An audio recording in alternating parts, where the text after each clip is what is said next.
DJ Kanchan Raj Hajipur Vaishali.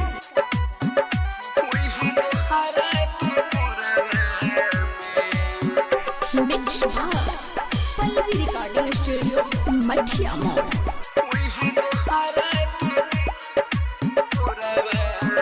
बहना भीजल होई लोरावा हमें कोई है दोसरा के कोरावा में। बहना भीजल होई लोरावा हमें कोई है दोसरा के कोरावा में। छोड़ी चल गइल जब से रोई दिन बज भोरवा में। छोड़ी चल गइल जब से रोई दिन बज भोरवा में। नैना भीजल होई लोरावा हमें कोई है दोसरा के कोरावा में। महना भीजल होई लोरावा हमें।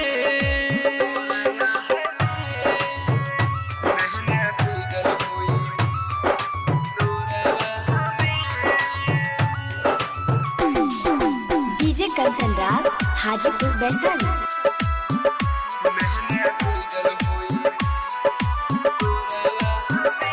घड़ी लागतावे डर कोही आवस ना नजर। अब कोही से के रही है उ हमारा बेगर।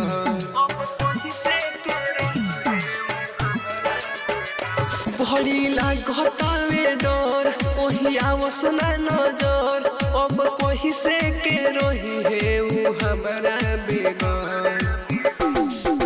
खोजी हर जगह उनके कोही लोग सुनायो जोरावा में।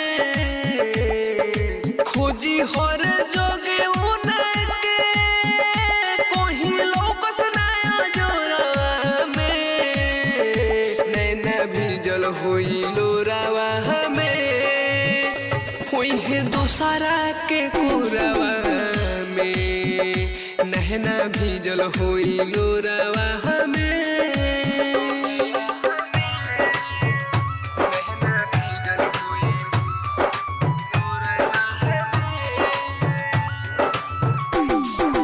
डीजे कंचन राज हाजीपुर वैशाली।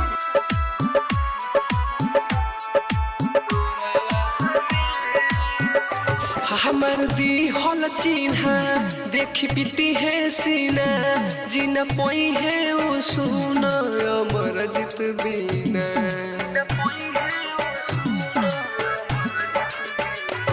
हमर दी हल चिन्हा देखी पीती है सीना।